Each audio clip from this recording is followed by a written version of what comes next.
Bonjour à toutes et à tous. Aujourd'hui, le 4 novembre 2021, je vais vous présenter ma méditation sur l'évangile de la 31e semaine du temps ordinaire année B. Et la liturgie aussi nous propose de célébrer la mémoire de Saint Charles Borromée, archevêque de Milan.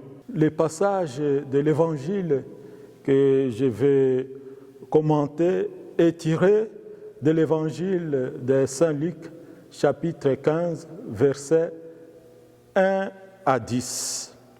Cet évangile nous parle de la joie, avoir la joie. Pourquoi cette joie? Pourquoi l'évangile nous parle de cette joie? Oui, il y a la joie quand on revient vers le Seigneur après nos égarements de cœur. Dieu aime tout le monde. Dieu aime ses enfants. Dieu n'abandonne pas ses enfants. Écoutons l'Évangile. Le Seigneur soit avec vous et avec votre esprit. Évangile de Jésus-Christ selon Saint Luc. Gloire à toi, Seigneur. Jésus, le roi des rois, c'est Jésus, le bon pasteur. Alléluia, Alléluia, Alléluia, Alléluia, Amen. En ce temps-là, les publicains et les pécheurs venaient tous à Jésus pour l'écouter. Les pharisiens et les scribes récriminaient contre lui. Cet homme fait bon accueil aux pécheurs et il mange avec eux. Alors Jésus leur dit cette parabole. Si l'un de vous a 100 brebis et qu'il en perd une, n'abandonne-t-il pas les 99 autres dans le désert pour aller chercher celle qui est perdue jusqu'à ce qu'il la retrouve? Quand il l'a retrouvée, il la prend sur ses épaules, tout joyeux, et de retour chez lui, il rassemble ses amis et ses voisins pour leur dire « Réjouissez-vous avec moi, car j'ai retrouvé ma brebis, celle qui était perdue. Je vous l'ai dit, c'est ainsi qu'il y aura de la joie dans le ciel pour un seul pécheur qui s'est converti, plus que pour 99 justes qui n'ont pas besoin de conversion. » Ou encore, si une femme a 10 pièces d'argent et qu'elle en perd une, ne va-t-elle pas allumer une lampe, balayer la maison et chercher avec soin jusqu'à ce qu'il la retrouve? Quand elle l'a retrouvée, elle rassemble ses amis et ses voisins pour leur dire « Réjouissez-vous avec moi, car j'ai retrouvé la pièce d'argent que j'avais perdue. » Ainsi, je vous l'ai dit, il y a de la joie devant les anges de Dieu pour un seul pécheur qui s'est converti. Acclamons la parole de Dieu. Louange à toi, Seigneur Jésus. C'est Jésus, la source d'amour, c'est Jésus, le roi de la paix. Alléluia, Alléluia,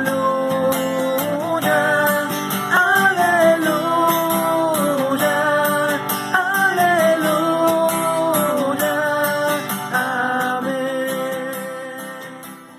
Dans l'évangile que nous venons d'entendre, Jésus répond aux pharisiens et aux scribes et aux docteurs de la loi qui l'accusent de bien accueillir les pécheurs et de manger avec eux. Pour les pharisiens et les docteurs de la loi,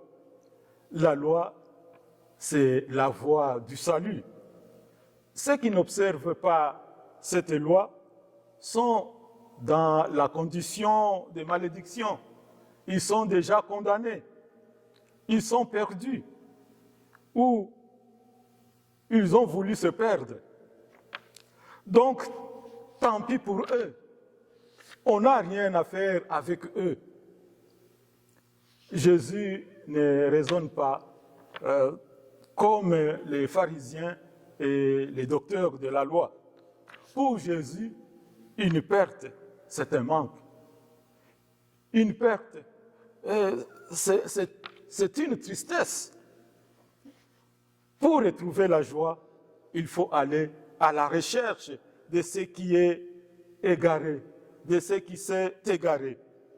C'est ce que Jésus raconte dans les deux paraboles que nous connaissons très bien. Ce qui est curieux dans la première parabole est que le berger abandonne 99 brebis dans le désert pour aller chercher la brebis perdue. Et quand il l'a retrouvée, il ne retourne pas récupérer les 99 qu'il a laissés dans le désert, mais il va chez lui, il va festoyer. Nous pouvons nous demander, et les 99 ne vont-elles pas à mourir dans le désert? Il les a abandonnés, il les a oubliés. Et la femme qui a perdu une pièce d'argent, elle balaye et allume la lampe pour chercher la pièce perdue. Quand elle l'a retrouvée, elle est dans la joie des retrouvailles. L'idée centrale de ces deux paraboles, c'est la joie, vivre la joie. Au lieu de l'indifférence des pharisiens et des docteurs de la loi qui ne veulent pas s'occuper des égarés, Jésus exulte de joie de Dieu à la vue des pécheurs qui viennent vers lui. Dieu fait tout pour que le pécheur revienne. Dieu n'est pas indifférent de nous. Au contraire, son amour pour chacun et chacune de nous est infini et ne se reposera tant qu'il ne sera éloigné de lui. Ces deux paraboles nous invitent donc à la conversion et nous montrent que Dieu n'abandonne pas le pécheur. C'est ce qui doit aussi nous donner la joie, parce que même si nous sommes de temps en temps dans nos égarements de cœur, nous savons que Dieu est là. Nous savons son amour, sa miséricorde.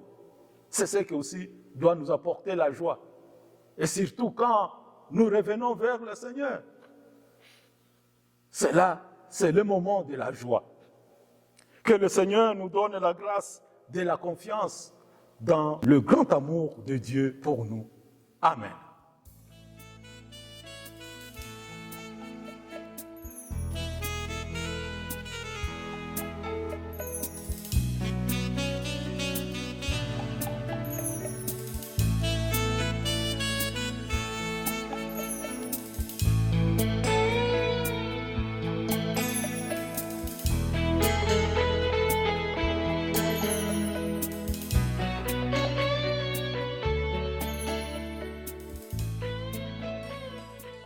Pour terminer, je vous bénis. Le Seigneur soit avec vous et avec votre esprit. Que Dieu Tout-Puissant vous bénisse, le Père, le Fils et le Saint-Esprit.